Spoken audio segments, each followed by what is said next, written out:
کو مشرف کیا ہے۔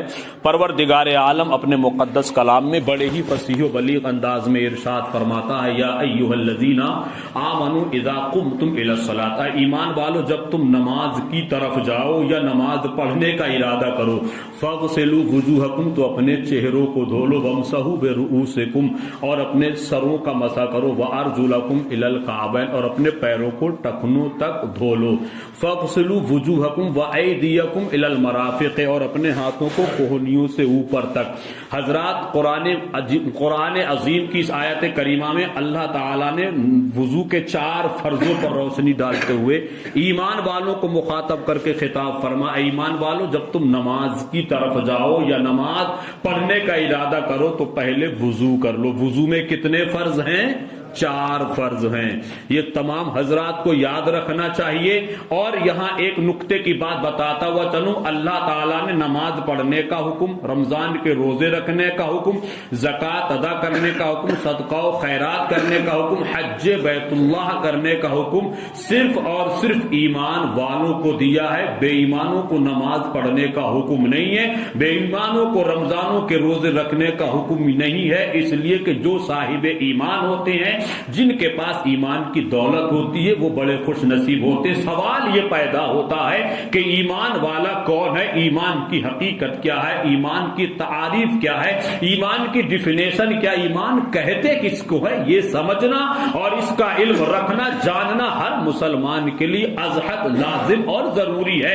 ہمارے اندر، ہماری قوم کے اندر بہت سارے ایسے بزرگ بھی مل جائیں گے، نوجوان مل جائیں گے، جن کو حقیقت میں یہ نہیں معلوم کہ ایمان کس کو کہتے ہیں، مومن کی پہچان کیا ہے، مومن کی علامت کیا ہے۔ بہرحال یہ بہت لمبی بحث ہے، بہت لمبا وقت چاہیے، پھر کسی اور موقع پر انشاءاللہ میں لفظ ایمان کے تعلق سے اور مومن کی حقیقت اور مومن کی علامت کے بارے میں روشنی ڈالوں گا، کیونکہ جمعے میں اتنا لمبا طویل وقت ہوتا نہیں ہے۔ قرآن مجید میں اللہ نے ایمان والوں کو مخاطب کر کے فرمایا کہ نماز پڑھنے کا ارادہ کرو تو پہلے اپنے چہروں کو دھو لو، کوہنیوں سے اوپر ہاتھوں کو دھو لو، اور پھر اپنے سروں کا مسح کرو اور اپنے پیروں کو ٹخنوں گٹوں سے اوپر تک 3 مرتبہ دھو لو۔ یہاں نماز کی بات چل رہی ہے، نماز ہمیں درست کرنا چاہیے۔ جن کی نمازیں درست نہیں وہ اپنی نمازوں کو درست کریں، جن کے غسل درست نہیں وہ اپنے غسل درست کریں، جن کے وضو درست نہیں وہ اپنے وضو درست کریں۔ جب وضو اور غسل درست ہوگا تو نمازوں میں لذت پیدا ہوگی، دل ہمارا آٹومیٹکلی اللہ کی عبادت کی طرف مائل ہوتا چلا جائے گا، جھکتا ہوا چلا جائے گا۔ آج ہمارے دل نماز سے بہت دور ہوتے جا رہے ہیں۔ آج ہمارے پاس اتنا وقت نہیں، فرصت نہیں کہ ہم وقت مقررہ پر نماز پنجگانہ کو جماعت کے ساتھ ادا کر سکیں۔ حدیث پاک جو میں نے پڑھی ہے، میرے آقا سید عالم صلی اللہ علیہ وسلم ارشاد فرماتے، میرے آقا کا ارشاد گرامی، نماز پڑھنا میری آنکھوں کی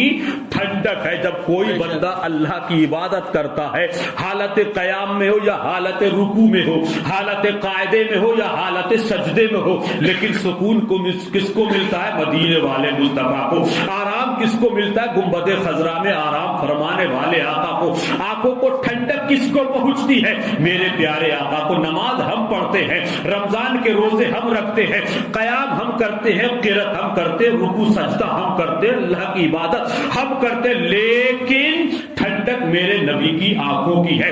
حالانکہ میرے نبی نے فرمایا قرۃ عینی بک فی الصلاۃ، نماز پڑھنا میری آنکھوں کی ٹھنڈک ہے۔ سوال یہ پیدا ہوتا ہے، میرے نبی نے نماز ہی کو سب سے زیادہ پسند کیوں فرمایا؟ نماز ہی کو میرے مصطفیٰ نے پسند کیوں فرما؟ اس لیے کہ نماز سب سے اہم ترین عبادت ہے، ساری عبادتوں کا مغز، ساری عبادتوں کا جڑ نماز ہے۔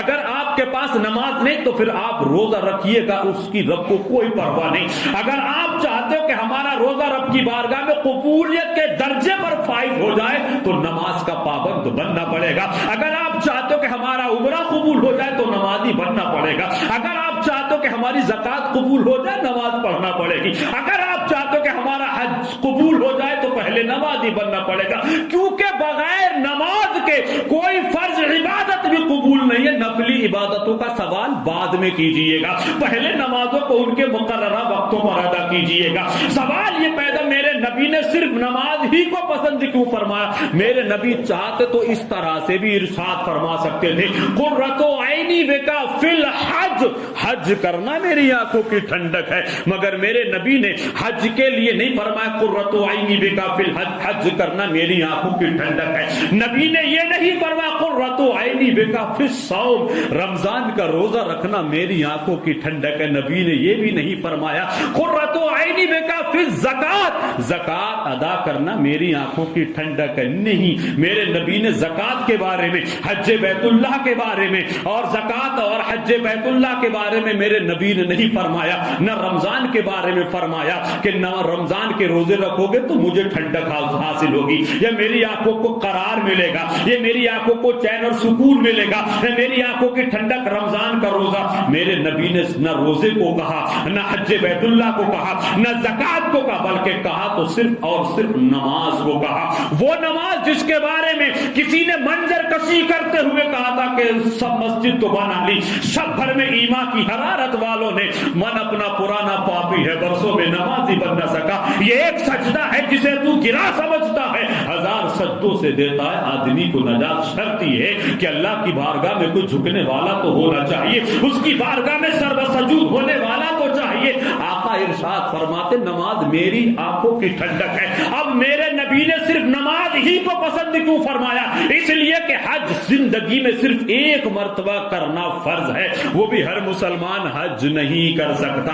حج وہی کر سکتا ہے جو صاحب استطاعت ہو، جس کے بارے میں قرآن مجید میں رب فرماتا ہے وَلِلَّهِ عَلَى النَّاسِ حِجُّ الْبَيْتِ مَنِ اسْتَطَاعَ إِلَيْهِ سَبِيلًا، جس کے پاس اتنی دولت کی فراوانی ہو، اتنا روپیہ پیسہ ہو کہ وہ حج بیت اللہ میں تشریف لے جائے اور اپنے پیچھے اہل خانہ پس مانندگان کے لیے راشن کھانے پینے کا تمام انتظام کر کے جائے، اتنی اس کے اندر طاقت، قوت، صلاحیت، روپیہ پیسہ ہو، دولت کی فراوانی ہو، تو ایسے مسلمان پر زندگی میں صرف ایک مرتبہ حج کرنا فرض ہے۔ اب اگر نبی فرماتے قرۃ عینی بکا فی الحج، حج کرنا میری آنکھوں کی ٹھنڈک ہے، تو گویا کہ زندگی میں یا سال میں ایک ہی بار میرے نبی کی آنکھوں کو ٹھنڈک پہنچتی۔ ہر مسلمان حج تھوڑی کر سکتا ہے، ہر مسلمان پر حج بیت اللہ فرض بھی نہیں ہے۔ میرے نبی نے صرف نماز کو پسند فرمایا۔ اگر میرے نبی فرماتے قرۃ عینی بکا فی الزکات، تو زکات بھی ہر مسلمان پر واجب نہیں ہے، جو مالک نصاب ہے وہی زکات ادا کر سکتا ہے۔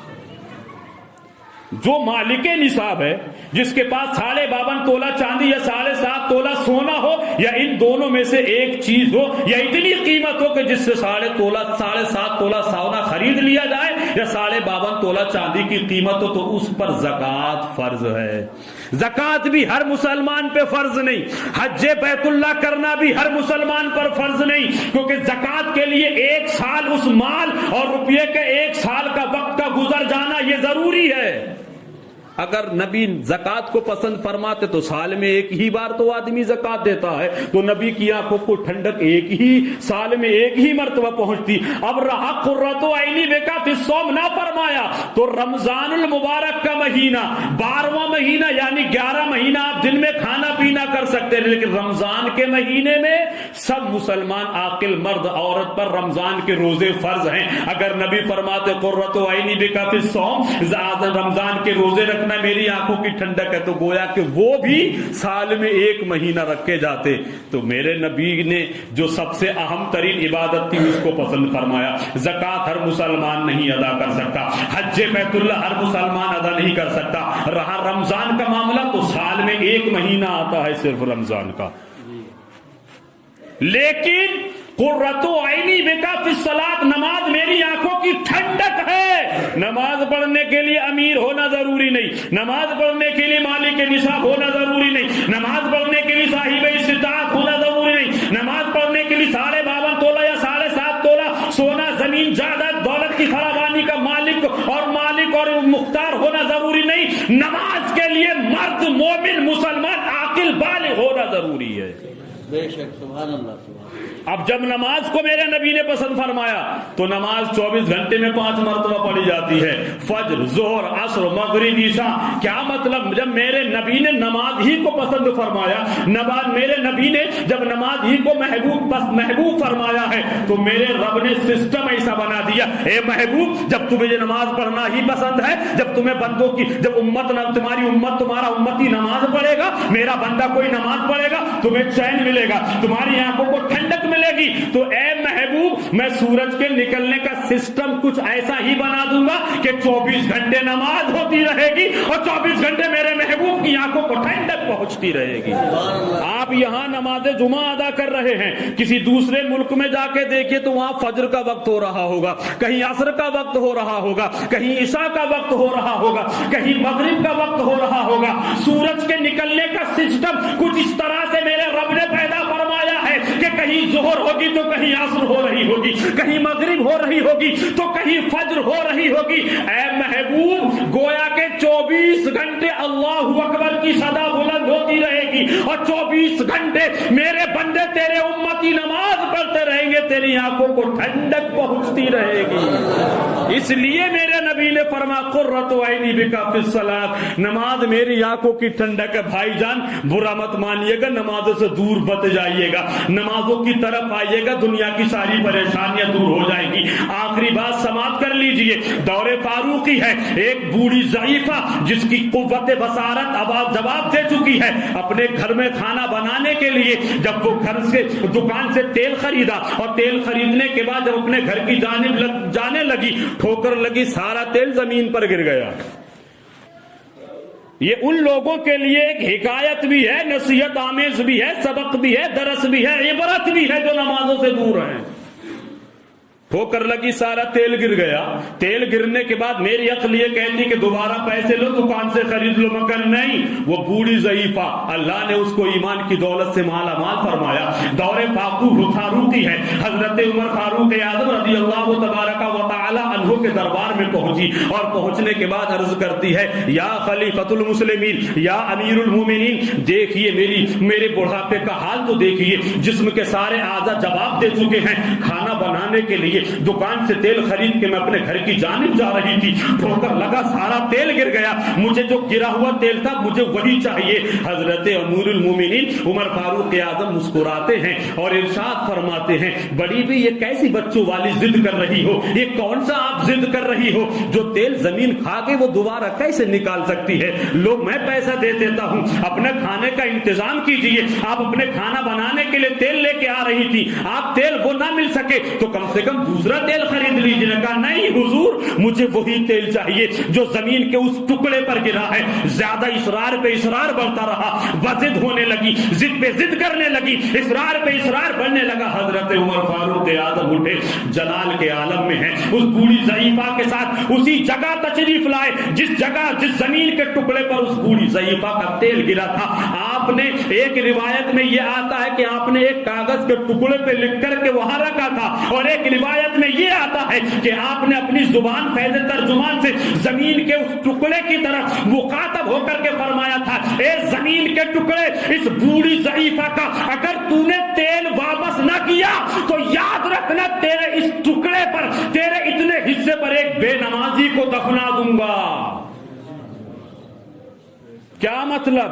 زمین کے ٹکڑے نے جب یہ سنا تو بوڑھی ضعیفہ کا جو گرا ہوا تیل تھا سارا واپس آنے لگا، سارا باہر آنے لگا، گویا کہ زمین اپنے عمل سے یہ بتا رہی تھی یا خلیفۃ المسلمین یا امیر المومنین، مجھے گرا ہوا تیل اپنی چھاتی سے نکال کر بوڑھی ضعیفہ کو دے کر کے اس کے گھر میں پکانا کھانا بنانے کا انتظام تو کر سکتی ہوں، گرا ہوا تیل تو مجھے دوبارہ لوٹانا منظور ہے، مگر خلیفۃ المسلمین کوئی میری چھاتی کے اندر تم اگر کسی بے نمازی کو دفناؤ تو یہ مجھے بالکل منظور نہیں۔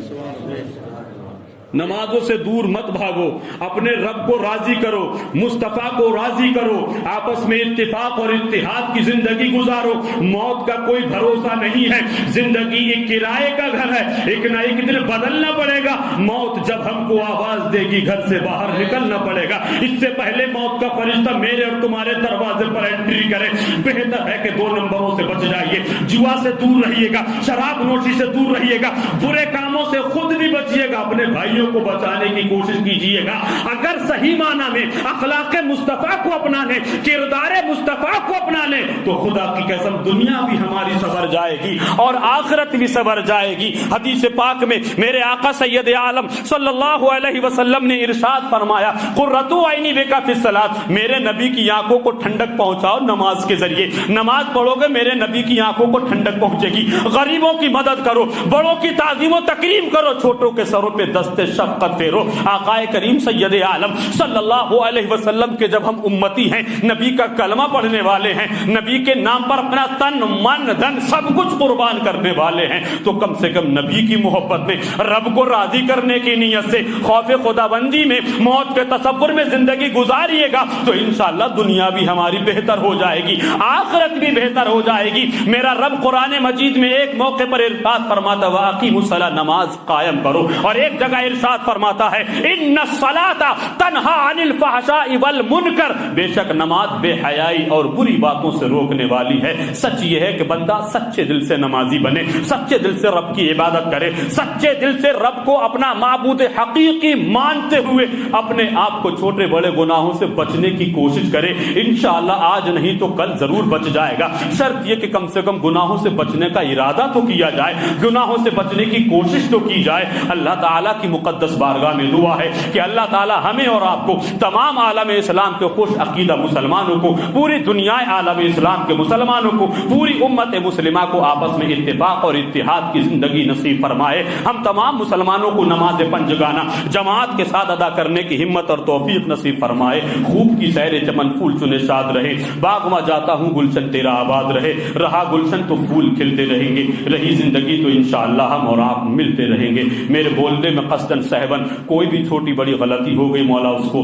سب سے پہلے اپنے خاص فضل و کرم سے معاف فرما کر اپنی بارگاہ میں قبولیت کے منصب پر فائز فرما۔ صدق و دل سے کلمہ طیبہ پڑھ لیجیے، اشہد ان لا الہ الا اللہ محمد الرسول اللہ صلی اللہ تعالی علیہ وسلم، وآخر دعوانا ان الحمد للہ رب العالمین۔ السلام علیکم ورحمۃ